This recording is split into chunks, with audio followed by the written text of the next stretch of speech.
He has taken it for granted that I am wealthy. What shall I do? I spend the afternoon trying to form a plan. And then I am resolved. I will go to my uncle and say, "Uncle, I have the magnificent chance to marry the daughter of wealthy English landowner. Already I have her gratitude. Soon, for I am young, handsome, debonair, I shall have her love. Give me one more chance, uncle. Be decent old buck and put up the money for this affair." These words I have resolved to say to my uncle. I go back to the hotel. I enter his private office. I reveal no secret when I say that he is not cordial. 10,000 devils! He has cried. What do you hear? I hasten to tell him all, and plead with him to be decent old buck. He does not believe. Who is he? He asks. This English landowner? How did I meet him? And where? I tell him. He is amazed. You had the infernal impudence to take room in my hotel? He has cried. I am crafty, I am diplomat. Where else, dear uncle? I say. In all Paris there is no such home from home. The cuisine, marvelous. The beds of rose leaves. The attendants, superb. If only for one night, I have said to myself, I must stay in this of all hotels. I have, what do you say? Touch the spot. In what you say, he has said more calmly. There is certainly something. It is a good hotel, this of mine. The only hotel, I have assured him. The Meurice? Shoot. I snap my fingers. The Ritz? Bah. Once again I snap my fingers. In all Paris there is no hotel like this. He has simmered down. His shirt is tucked in. Tell me again this plan of yours, John. When I leave him we have come to an understanding. It is agreed between us that I am to have one last chance. He will not spoil this promising ship for the Arporth of Tar. He will give me money for my purpose. But he has said, as we part, if I fail, his hands shall be washed of me. He cannot now forget that I am his dear brother's child. But if I fail to accomplish the conquest of the divine Miss Marian, he thinks he will be able to. It is well. A week later I follow the Hendersons to London. For the next few days, monsieur, I am in paradise. My host has much nice house in Eaton Square. He is rich, popular. There is much society. And I have the success foo. I am young, handsome, debonair. I cannot speak the English very well, not so well as I now speak him. But I manage. I get along. I am intelligent, amiable. Everyone loves me. No, not everyone. Captain Bassett, he does not love me. And why? Because he loves the charming Miss Marian, and observes that already I am succeeding with her like a house on fire. He is Army de Famille. He is captain in your garde écossais, and my host told me, he has distinguished himself as soldier pretty much. It may be so. As soldier, perhaps. But at conversation he is not so good. He is quite nice fellow, you understand. Handsome, yes. Distinguished, yes. But he does not sparkle. He has not my verve, my élan. How do you say, I make the rings round him. But shoot, at that moment I would have made the rings round the all-British Army. Yes, and also the Corps Diplomatique. For I am inspired. Love has inspired me. I am conqueror. But I will not weary you, monsieur, with the details of my wooing.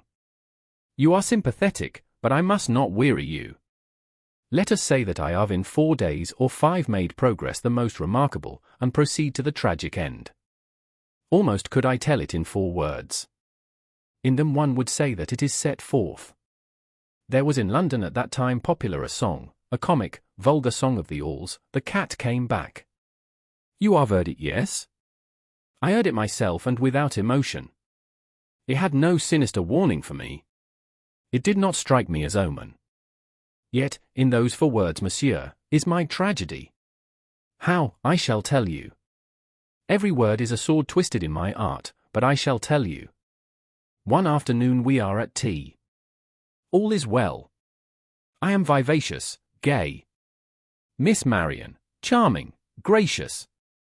There is present also an aunt, Mr. Anderson's sister, but I do not much notice. It is to Marian I speak, both with my lips and also with my eyes. As we sit, Captain Bassett is announced. He has entered. We have greeted each other politely but coldly, for we are rivals. There is in his manner also a something which I do not much like.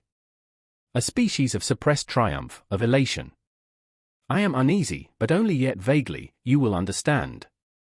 I have not the foreboding that he is about to speak my death sentence. He addresses Miss Marian. There is joy in his voice. Miss Anderson, he has said. I have for you the bally good news.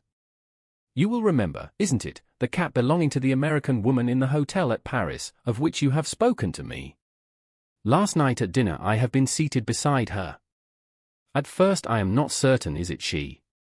Then I say that there cannot be two Mrs. Balderstone Rockmetlers in Europe, so I mention to her the cat. And, to cut the long story short, I have ventured to purchase for you as a little present the cat Alexander. I have uttered a cry of horror, but it is not because of Miss Marian's cry of joy. Oh, Captain Bassett, she has said. How very splendid of you. Ever since I first saw him have I loved Alexander. I cannot tell you how grateful I am. But it amazes me that you should have been able to induce her to part with him. In Paris she has refused all my offers. He has paused, embarrassed. The fact is, he has said. There is between her and Alexander a certain coolness. He has deceived her and she loves him no more. Immediately upon arrival in London, he had the misfortune to have 6 fine kittens.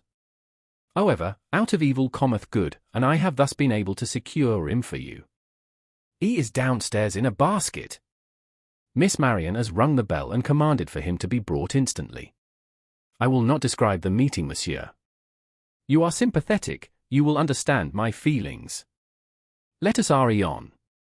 Figure yourself, monsieur, to what extent I was now harassed. I am artist. I am a man of nerves. I cannot be gay, brilliant, debonair in the presence of a cat. Yet always the cat is there. It is terrible. I feel that I am falling behind in the race. Her gratitude has made her the more gracious to Captain Bassett. She smiles upon him.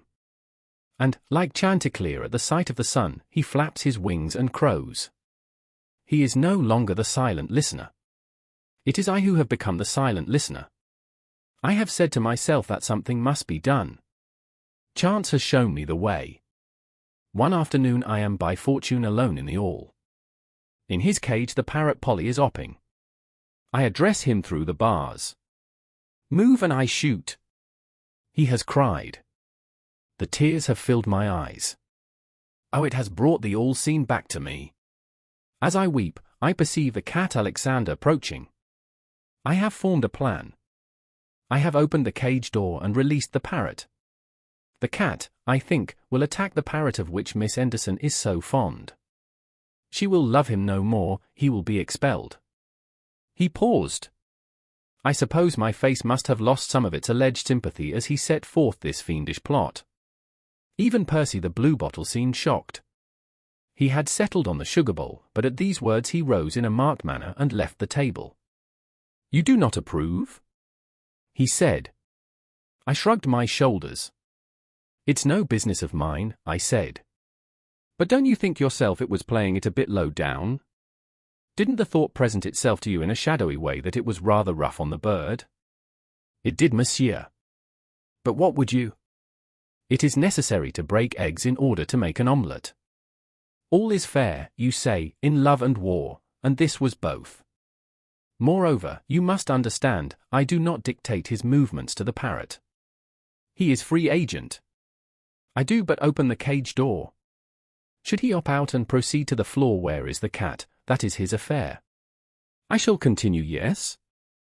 Allo, I open the cage door and disappear discreetly.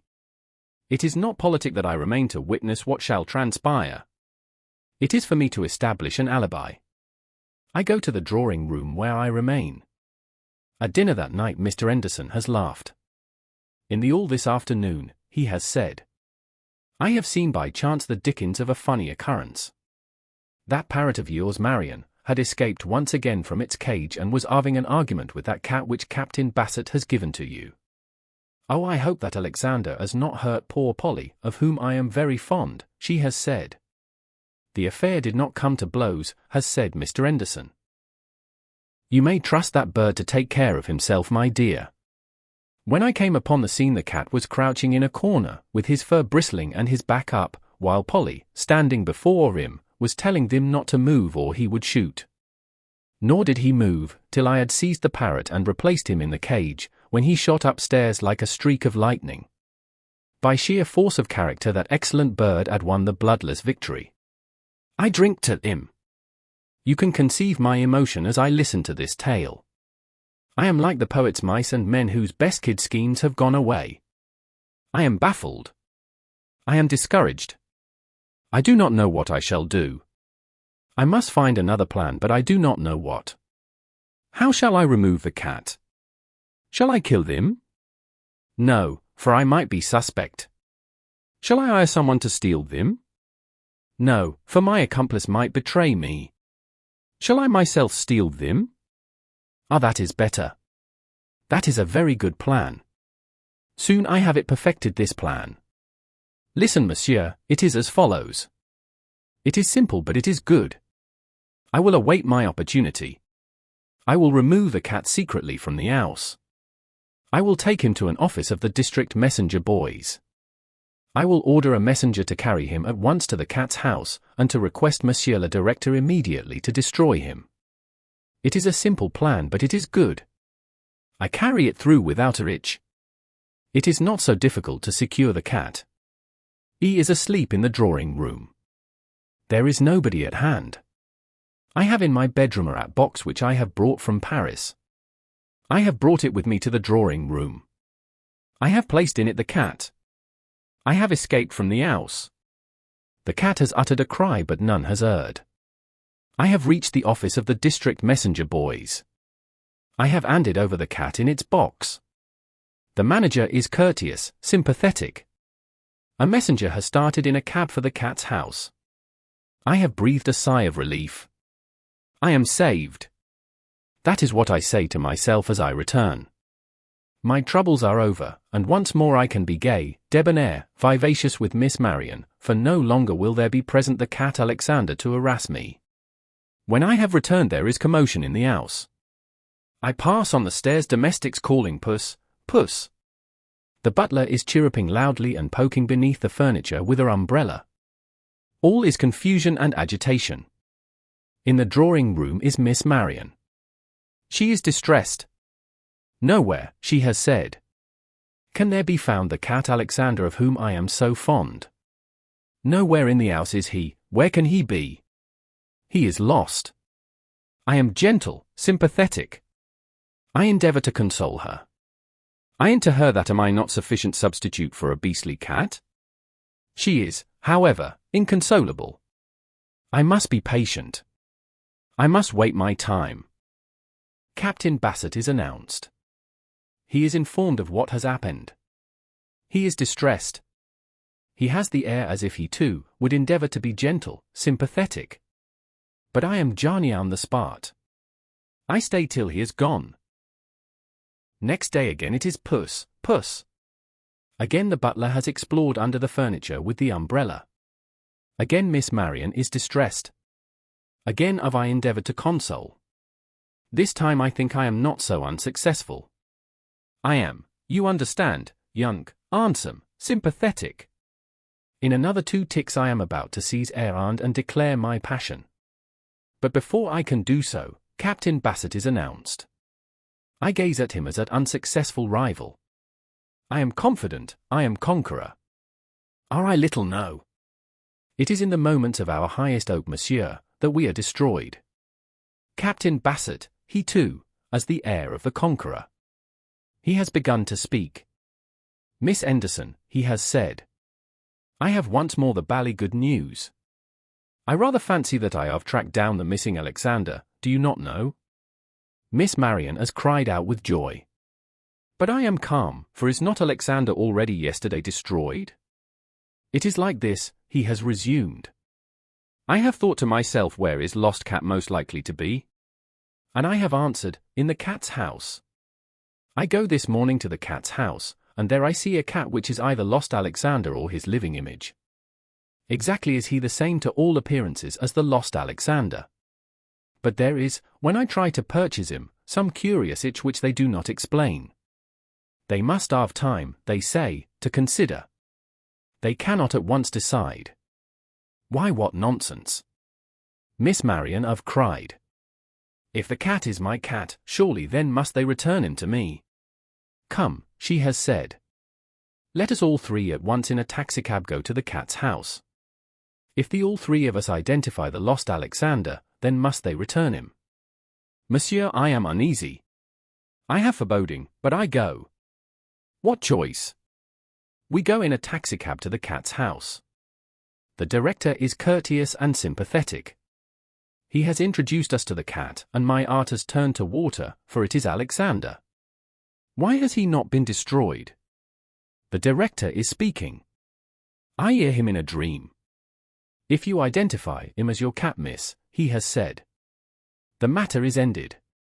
My hesitation when you, sir, approached me this morning on the matter was due to the fact that a messenger was sent with instructions that he be destroyed at once. Rather rough, wasn't it, that, on the messenger? Yes, Captain Bassett has said. He is facetious, you understand, for he is conqueror. I am silent. I am not facetious. For already I feel, how do you say? My fowl is cooked. Not the messenger, sir, the director has said. You have misunderstood me. It was the cat which was to be destroyed as per instructions of the anonymous sender. Who could have played such a wicked trick? Miss Marion has asked, indignant. The director has stooped, and from behind a table he has brought her hat box. In this, he has said. The above animal was conveyed. But with it was no accompanying letter, the sender was anonymous. Perhaps, Captain Bassett has said, and still more in a dream I hear him. Perhaps on the hat box there is some bally name or other, do you not know what? I clutch at the table. The room is spinning round and round. I have no stomach, only emptiness. Why, bless me, the director has said. You're quite right, sir, so there is. Funny of me not to have before observed it. There is a name, and also an address. It is the name of John Priles, and the address is the Hotel Jules Priles, Paris. My companion stopped abruptly. He passed a handkerchief over his forehead. With a quick movement he reached for his glass of liqueur brandy and drained it at a gulp. Monsieur, he said. You will not wish me to describe the scene? There is no need for me, Ein. To be Zola-esque. You can imagine? She chucked you? In moments of emotion it is the simplest language that comes to the lips. He nodded. And married Captain Bassett? He nodded again. And your uncle? I said. How did he take it? He sighed. There was once more, he said. Blooming row, monsieur. He washed his hands of you? Not altogether. He was angry, but he gave me one more chance. I am still his dear brother's child, and he cannot forget it. An acquaintance of his, a man of letters, a Monsieur Paul Sartins, was in need of a secretary. The post was not well paid, but it was permanent. My uncle insists that I take it. What choice? I took it. It is the post which I still hold. He ordered another liqueur brandy and gulped it down. The name is familiar to you, monsieur? You have heard of Monsieur Sartins? I don't think I have. Who is he? He is a man of letters, a savant. For 5 years he has been occupied upon a great work. It is with that I assist him by collecting facts for his use. I have spent this afternoon in the British Museum collecting facts. Tomorrow I go again. And the next day. And again after that. The book will occupy yet another 10 years before it is completed. It is his great work. It sounds as if it was, I said. What's it about? He signaled to the waiter. Garçon, one other liqueur brandy. The book, monsieur, is a history of the cat in ancient Egypt.